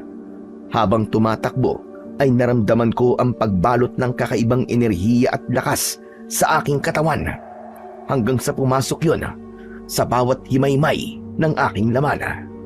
Nang sandaling yon ay alam kong handa na ako para sa unang pakikipaglaban ko sa aswang. Bago pa kami makarating sa plaza ay nakasalubong namin ng isang babaeng may malalim na sugat sa braso. Takot na takot siyang lumapit sa amin at sinabi niya na inatake siya ng isang aswang. Nakita namin si Balawis na papalapit. Sinabi ni Lolo Fabian sa babae na umuwi na ito at kami na ang bahalang humarap sa aswang. Humahangos na tumakbo ang babae habang si Balawis ay huminto ilang metro ang layo sa amin. Sa wakas, nakita ka na rin namin, Balawis. Tatapusin na natin ito ngayong gabi. Nakakatawa ka, Fabian. Talagang nagsama ka pa ng bata. Ganyan ka na makahina ngayon? Nasaan na ang Fabian na kilala ko noon na kahit mag-isa ay kayang ubusin ng isang pulutong ng mga aswang. Hindi ko ikinakahiya na amining mahina na ako ngayon. Kaya kailangan ko ng tulong para labanan ka. Hindi katuwagan ang paghingi ng tulong. Yan ang tatandaan mo, halimaw ka! Naiintindihan ko na kailangan mo ng tulong. Pero isang insulto yata sa akin na isang bata ang makakasama mo para tugisin ako. Minamaliit mo ba ako, tanda? Hindi mo kilala ang batang kasama ko. Hindi mo alam kung ano ang kaya niyang gawin. Bakit? Natatakot ka ba na isang bata ang papatay sa'yo? Wala na akong kinatatakutan. Ngunit ikinalulungkot ko. Hindi pa ito ang tamang panahon para magharap tayo. Nagsisimula pa lang akong ubusin ang mga tao rito. Saka na tayo magtuos, tanda. Kapag nagawa ko na ang dapat kong gawin. Mabilis na tumalikod si Balawis para umalis. Pero mabilis ang pagkuha ni Lolo Fabian sa patalim na nakasuksok sa kanyang pantalon. Ibinato niya ang patalim kay Balawis at bumaon yun sa likod ng binti ng aswang. Napasigaw sa sakit si Balawis at galit na galit yung tumingin kay Lolo Fabian. Hindi ko hahayaan na ubusin mo mga tao rito, hayop ka! Papatayin ka na namin bago mo pa yun magawa! Nicolasio, humanda ka! Sa hudyat na yon ni Lolo Fabian ay alam ko na ang aking gagawin. Mula sa aking likod ay inilabas ko ang buntot ng pagi. Tumakbo ako papalapit kay Balawis. Sumugod din si Balawis papunta sa akin. Nang malapit na ako sa kanya, ay malakas kong inihampas ang buntot ng pagi at malakas siyang lumapat sa muka ni Balawis. Nag-iwan ng malalim na sugat ang buntot ng pagi sa muka ng aswang na mas lalo niyang ikinagalit. Walang hiya kang kutong lupa ka! Ano, Balawis? Patikim pa lang yan ng batang minamaliit mo kanila! Huwag kang magdiwang, tanda. Sige, kung gusto niyong mamatay ngayong gabi, ay pagbibigyan ko kayo! Isang malakas na alulong ang pinakawalan ni Balawis bago siya sumugod kay Lolo Fabian. Buong tapang naman na sinalubong ni Lolo Fabian si Balawis. Nagawang itarak ni Lolo Fabian ang itak niya sa tiyan ng aswang. Paghugot niya ng itak ay malakas siyang itinulak ni Balawis na naging dahilan para siya ay mabuwal. Mabilis akong tumakbo para saklolohan si Lolo Fabian. Bago pa makalapit si Balawis kay Lolo Fabian ay iniharang ko na ang aking sarili. Napahinto si Balawis nang itinutok ko sa kanya ang aking itak. Nakakaloko siyang humalakhak at halatang minamaliit niya pa rin ako. Sumigaw ako ng malakas at inatake ko si Balawis. Walang tigil ko siyang sinubukan tagain pero napakabilis niya kaya lahat ng pag-atake ko ay nagawa niyang iwasan. Para lang siyang nakikipaglaro sa akin. Ikaw ba ang ipinagmamalaki ni Fabian? Isang malaking kalokohan na iniisip niyo na matatalo niyo ako! Makalipas ang ilang sandali na pag-iwas ni Balawis, ay bigla siyang umatake. Hindi ako naging handa sa pagkakataon na yon. Nagawa niyang hawakan ang braso ko. Hinila niya ako papalapit at walang kahirap-hirap niya akong binuhat at malakas niya akong ibinalibag sa lupa. Nang bumagsak ako sa lupa, ay naramdaman ko ang labis na sakit sa likod ko. Tila nabali ang mga buto ko dahil sandaling nagdilim ang aking paningin. Nang bumalik ang aking paningin, ay nakatayo na si Balawis sa harap ko. Hinanap ko ang aking itak at nang kukunin ko na sana yon, ay agad yung sinipa ni Balawis palayo sa akin. Nakakaawa ka, kutong lupa. Hindi ko alam kung paano ka napapayag ni Fabian na samahan siya sa pakikipaglaban sa akin. Hindi mo ba alam na parang ikaw na rin ang naghukay sa sarili mong libingan dahil sa ginawa mo? Hindi ako natatakot sa'yo. Wala akong pakialam kung mamatay man ako. Dahil ang importante sa akin ay sinamahan ko si Lolo Fabian sa pakikipaglaban sa demonyo ka! Uunahin na kitang patayin at pagkatapos ay isusunod ko ang lolo mo! Itinaas ni Balawis ang kanang kamay niya at kumislap ang mahahaba at matutulis niyang kuko nang dahil sa liwanag ng buwan. Tinanggap ko na lang na yun na ang aking katapusan, pero masaya akong mamamatay kasi nakasama ko si Lolo Fabian sa pakikipaglaban sa kampon ng kadiliman. Itatarak na sana ni Balawis ang mga kuko niya sa katawan ko nang walang ano-ano'y iniharang ni Lolo Fabian ang sarili niya. Nanlaki ang mga mata ko nang nakita kong tumagos ang matutulis na kuko ni Balawis sa likod ni Lolo Fabian.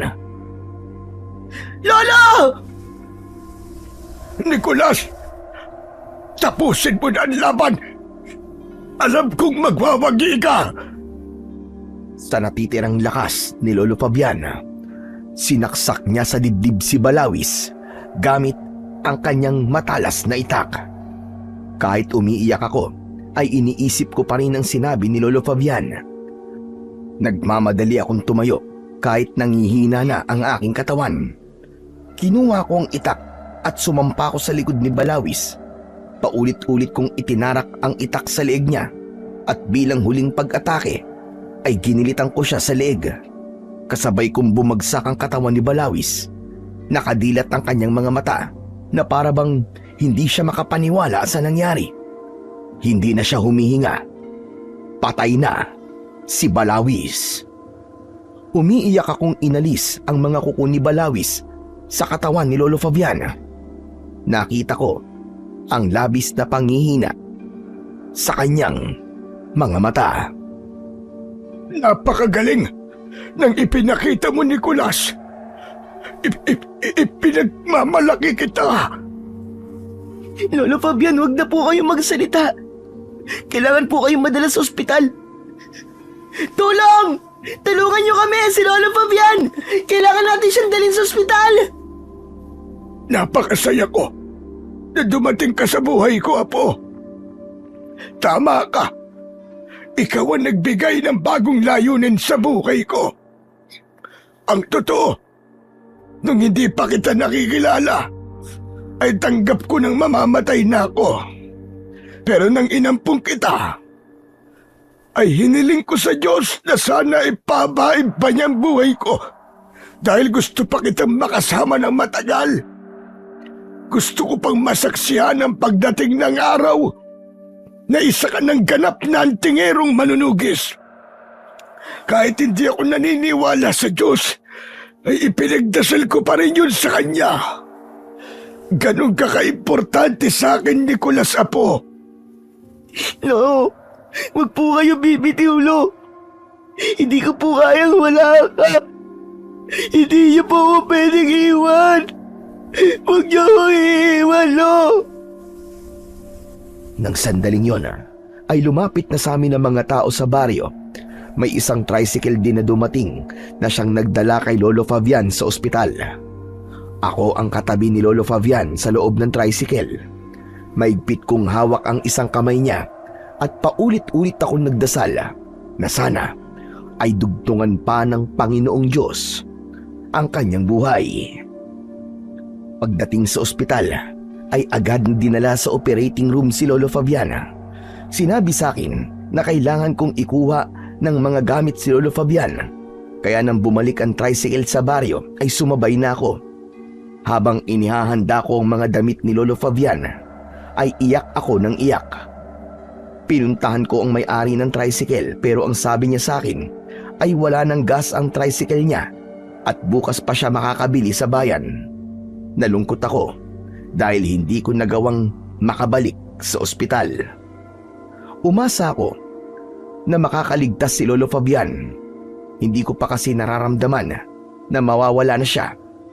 Nang bumalik ako sa bahay ni Lolo Fabian, ay muli akong nagdasal sa Panginoong Diyos.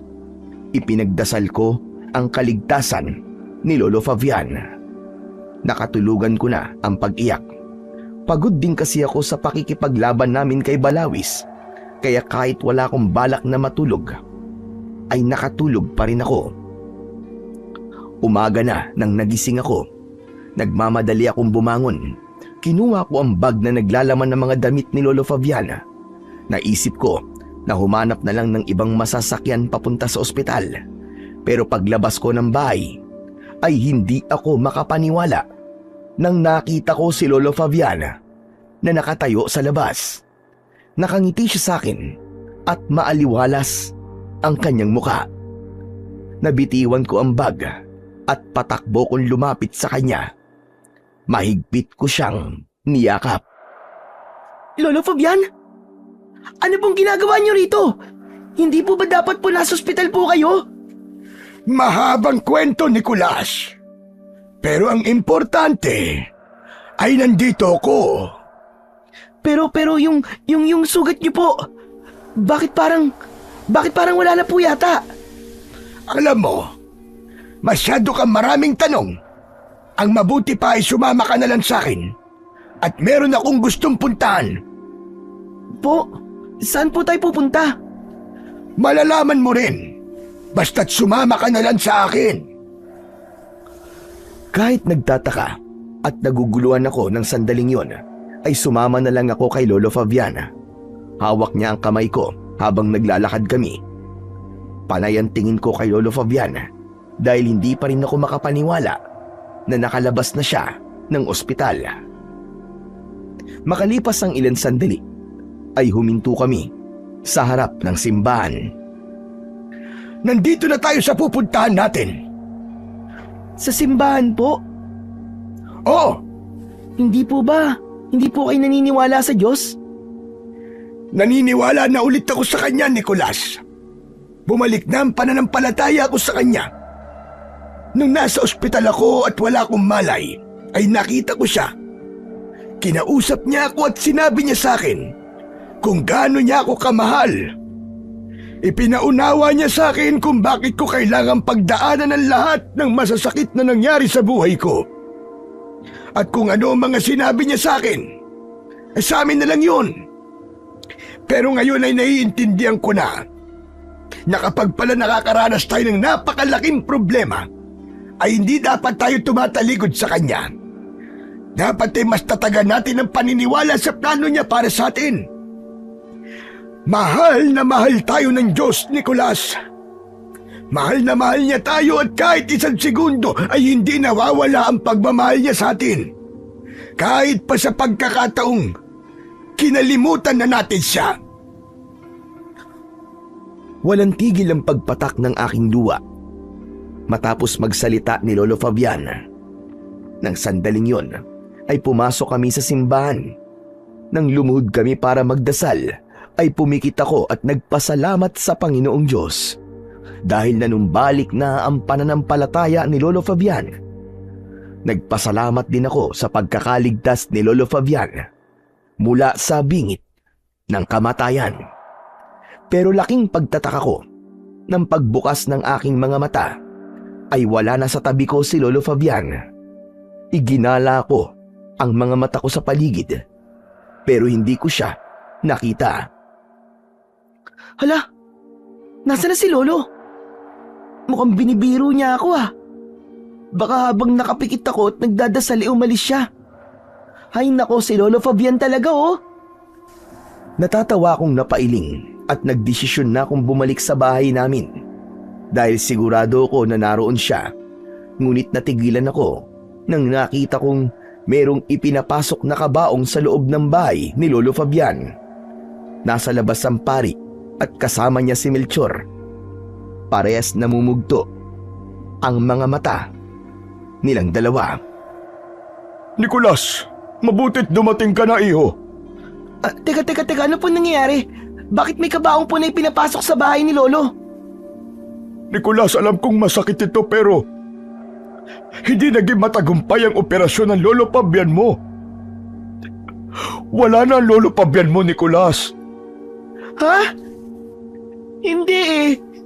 Hindi, Father. Hindi ba po siya patay? Kasama ko lang po siya kanina sa simbahan. Hindi ba po siya pwedeng mamatay? Tumakbo ako sa loob ng bahay At nang nakita ko sa loob ng kabaong ang katawan ni Lolo Fabian, ay doon na bumuhos ang aking luha. Nang sandaling yon ay napagtanto ko na espiritu ni Lolo Fabian ang nakasama ko kanina. Doon ko naramdaman ang labis na pagmamahal niya para sa akin. Dahil naniniwala ko na ang pagpapakita niya sa akin kanina ay paraan upang makapagpaalam siya sa akin ng maayos at upang malaman ko na bumalik na ang paniniwala niya sa Panginoong Diyos. Napakasakit para sa akin ang pagkamatay ni Lolo Fabian. Pero kahit ganon, pinili kong magtiwala pa rin sa plano ng Panginoong Diyos para sa akin. Humingi ng tawad sa akin si Melchor at kitang-kita ko ang pagsisisi sa kanya. Kaya pinatawad ko siya ng buong puso. Sa simbahan na ako nanirahan at inilagaan ako ng aming butihing pari. Ipinagpatuloy ko ang pagsasanay sa paggamit ng mga anting-anting dahil alam kong yun ang gusto ni Lolo Fabian. At sa tuwing nagsasanay ako, ay ramdam ko na nasa tabi ko lang si Lolo Fabian na para bang ginagabayan niya ako. Tulad ng dati. Lumipas ang mga taon, pero pinili kong manatili sa baryo. Nagtrabaho ako bilang nurse sa ospital sa bayan. Hindi ko kailanman nakalimutan ang lahat ng itinuro ni Lolo Fabian sa akin. Kahit matagal na siyang wala, ay buhay na buhay pa rin siya sa puso ko. Kasama ang lahat ng masasaya naming alaala. Hanggang dito na lamang po ang aking kwento. Sana po ay may natutunan po kayo. Manigong bagong taon po sa ating lahat. At sana ay pagpalain pa tayo ng puong may kapal. Maraming salamat po.